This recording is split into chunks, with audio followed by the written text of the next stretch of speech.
Hello दोस्तों, SJ कहानी सागर में आपका स्वागत है। आज की हमारी कहानी है असलियत। रमेश जी रेलवे में नौकरी करते थे। पत्नी माया जी के साथ रेलवे के ही क्वार्टर में रहते थे। बेटी शादी के बाद कोलकाता में रह रही थी और बेटा दिल्ली में नौकरी करता था, तो वह अपने परिवार के साथ दिल्ली में ही रहता था। एक दिन रमेश जी रात को सोए तो फिर सुबह उठे ही नहीं और माया जी को अकेला छोड़कर रमेश जी ईश्वर के पास चले गए।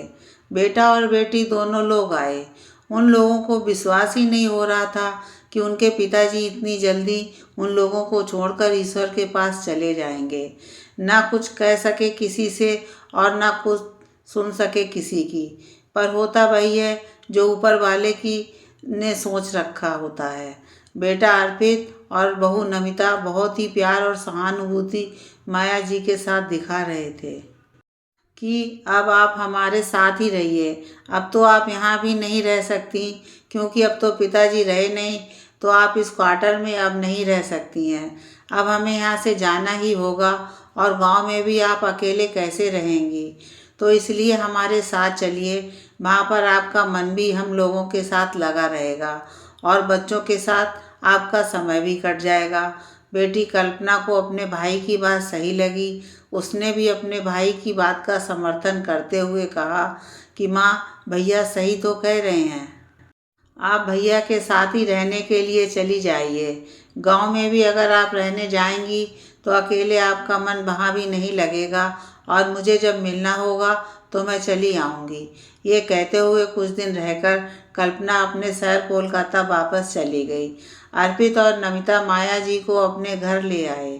धीरे धीरे उन्होंने प्यार और सहानुभूति दिखाकर माया जी के बैंक में जमा जितनी भी रकम थी वह सब निकाल ली और गांव का मकान बेचकर उससे जो पैसा मिला वह भी रख लिया। माया जी को जो भी पेंशन मिलती उसमें से भी वह लोग बहाना बनाकर पैसे ऐंठ लेते।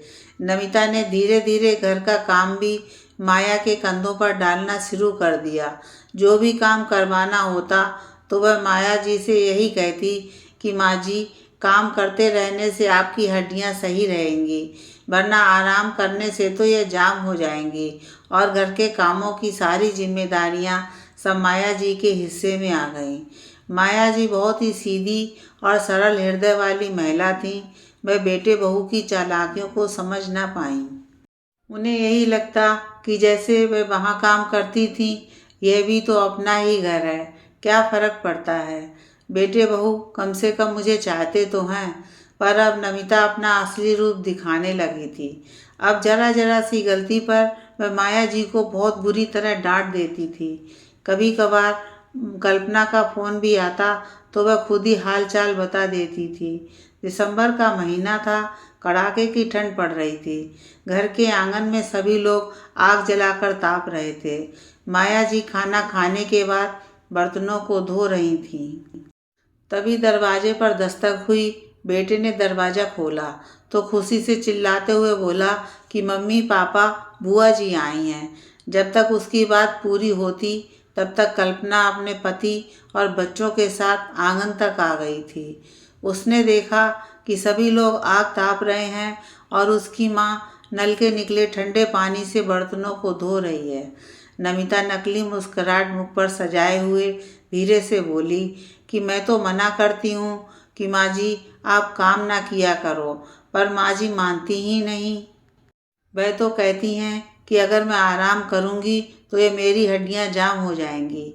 आओ दीदी, बैठक में चलकर बैठते हैं। माया जी भी बर्तन धोकर उसके पास आकर बैठ गईं। उसने माँ के हाथों को अपने हाथों में लिया तो देखा कि ठंडे पानी में लगातार हाथ रहने के कारण उनकी उंगलियां सूज गई थीं और लाल भी पड़ गई थीं। रात में कल्पना माँ के पास ही लेटी और बहाने से माँ से सारा हाल चाल ले लिया।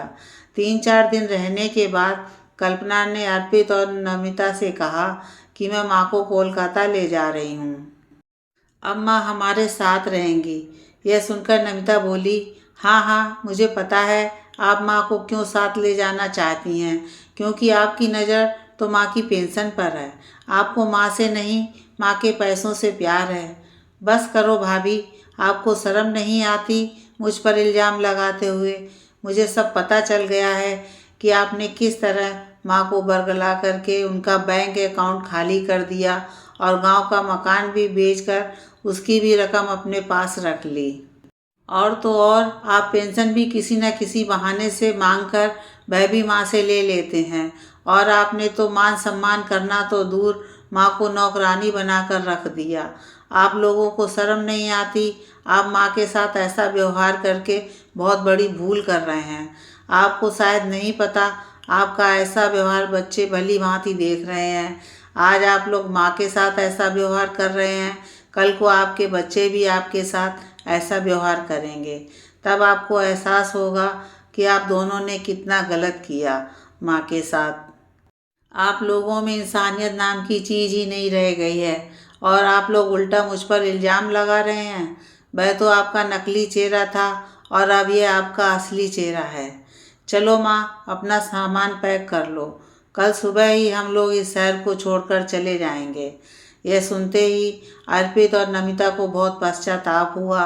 कल्पना ने उनको उनकी असलियत का आईना जो दिखा दिया था, जिसमें वे अपने चेहरे को देखने की हिम्मत नहीं जुटा पा रहे थे।